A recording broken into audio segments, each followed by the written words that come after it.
Here at Security Expert Online, we're going to connect you with the people who have the specialist expertise that can make a difference to your business. And today we're going to take a look at the world of CCTV regulation. And online is Taz Kyriakou from IDS Group. Welcome, Taz. So tell us a little bit about IDS Group. So IDS is a specialist provider of CCTV access control solutions, ANPR systems and intruder alarms. We've developed a very strong technical team here.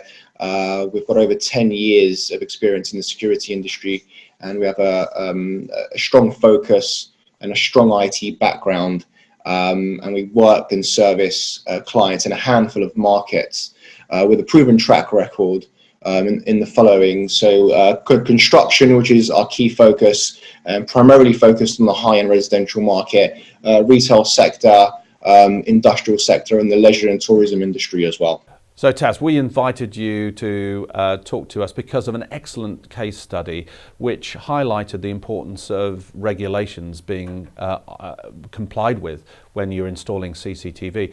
Can you give our viewers a little bit of insight into what they need to think about? Well, I think the two key factors here is obviously the DPA, the Data Protection Act that you mentioned there, and also the Human Rights Act. Now, when CCP, the accountancy firm, approached us for advice on an installation for CCTV, they placed significant emphasis on complying with two key regulations. This was the Data Protection Act and also the ICAEW. So it was important for us to comply with both regulations, but specifically in the DPA and of course the Human Rights Act, which I'm also going to go on to speak about. So some of the prerequisites for the DPA was and is putting up clear signs to say that CCTV is in operation, so people, the public or staff, are aware that there's recordings within the perimeter or in the building. Also using the footage for the purpose of which it's been taken, so for the security of staff and the premises. And also it's important keeping the footage for as long as it's needed. So ordinarily industry standard would be around about 30 days. And also, which is another key factor, is not releasing any footage to third parties and keeping it safe, which is a key point. You know, storing that information in a safe location is an integral part to the whole Data Protection Act. And also human rights. The Human Rights Act is also significant. It was under the Article 8 of the Human Rights Act. An individual's privacy at work has to be respected. It's vital that cameras are installed in a way and a place that it complies with legal requirements. If they're not, any footage of a crime may not be usable as evidence at any subsequent trial. So when considering CCP's camera positioning, we had to ensure that the cameras were positioned to provide a general overview of the office environment. And if the legal restrictions are not considered, then the police can render those images as being worthless. So with the new General Data Protection Regulation Act coming to force, are there any significant changes that people need to be aware of?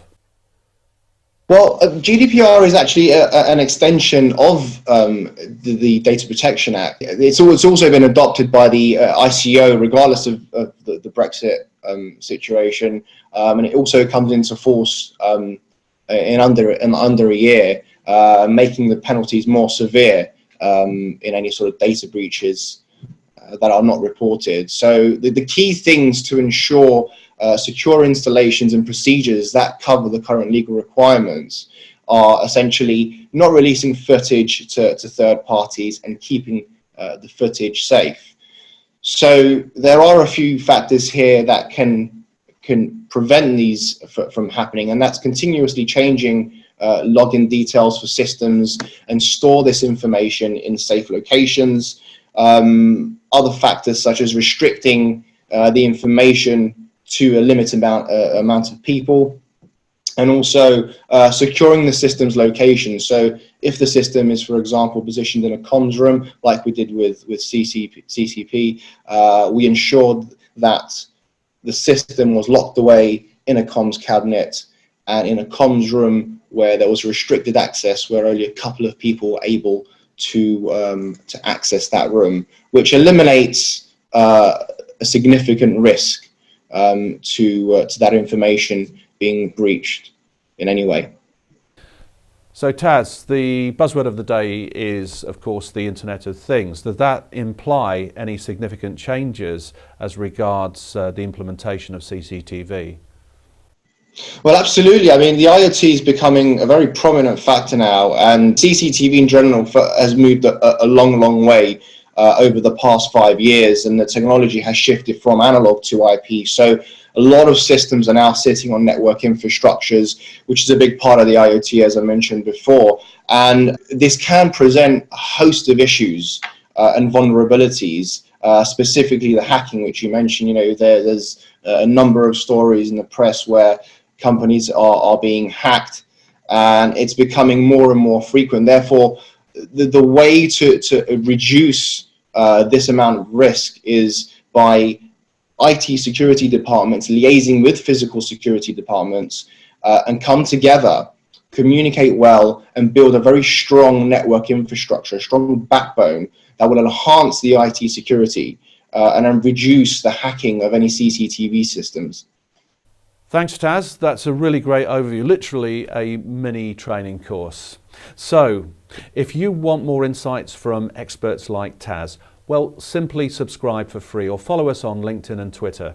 And if you've got some special expertise to offer, why not have a video interview with us? And online together, we can help make the world a safer place. Bye for now.